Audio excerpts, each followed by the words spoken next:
Yeah, so many women do not let their husbands just enjoy their free time. What up, guys? Welcome to my reaction series. Today, we are reacting to 10 ways that women emotionally abuse their husbands.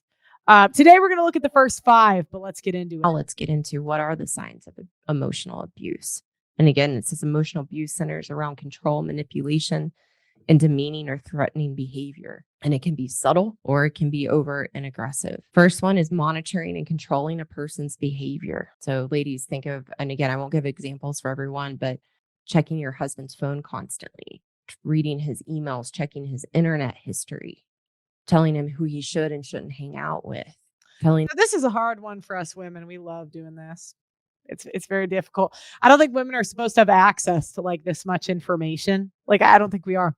But we gotta learn how to control it. Yeah, nobody likes feeling like they're like watched 24/7. Him how he should parent and all the myriad of ways that we are controlling. Number two, threatening a person's safety, property, or loved ones. When you threaten divorce and you threaten Oh my gosh, women always threaten divorce. It's like we'd be doing him a favor half the time. He's like, some peace and quiet. Leave. Leave. taking the kids away, or you threaten going to your husband's mother, that's emotionally abusive. Being demeaning, shaming, or humiliating.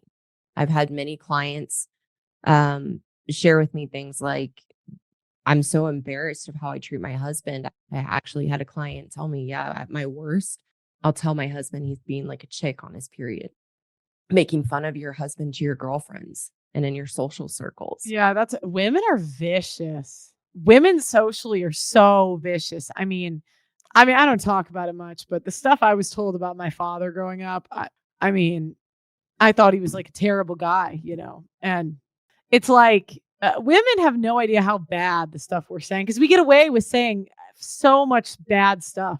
Or making fun of him in front of his family or your family.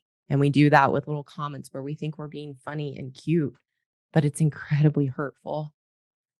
Having jealousy and accusing your husband of wrongdoings that have no basis in reality. Delivering constant criticism and being ridiculing and teasing him. And we do know that we do that. Oh, are you going to wear that shirt? Oh, I really wish you wouldn't do that anymore. Oh, are you going to watch football again? Haven't you grown out of that? And we constantly criticize them for who they are and the things that they enjoy or the things that make them who they are. Making acceptance or care conditional on how on a person's choices. So this is often how we withhold sex as women. Yeah, women like a lot of times it's always about power with women. We always, always, always want power. I think that's half the time the reason we get into relationships. We want more social power, financial power.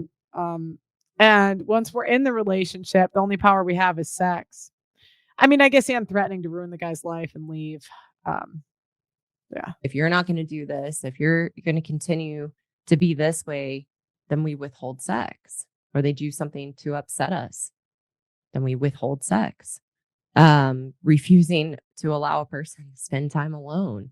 Oh my gosh, how many of us can admit to, our husband goes to play golf or they go out with a friend or they just go out and do something and we're constantly blowing up their phone and constantly texting them.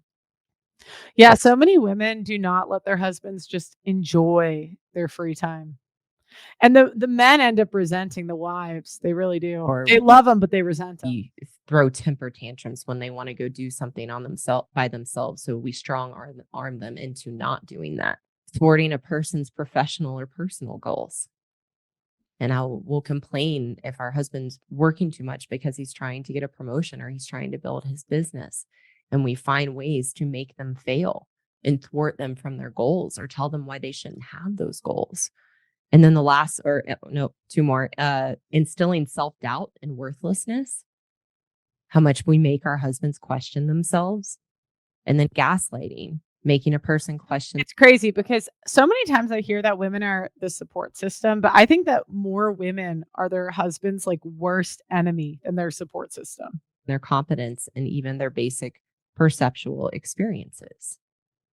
So, wonderful example of gaslighting and how, as women, we gaslight our husbands is they'll say, I think I shared this at the beginning, they'll say, like, "Hey, I feel like I'm never right. You're always right. I feel like you never Yeah, listen because men will just say, "You win." I'd rather just say you win rather than argue with you. to me.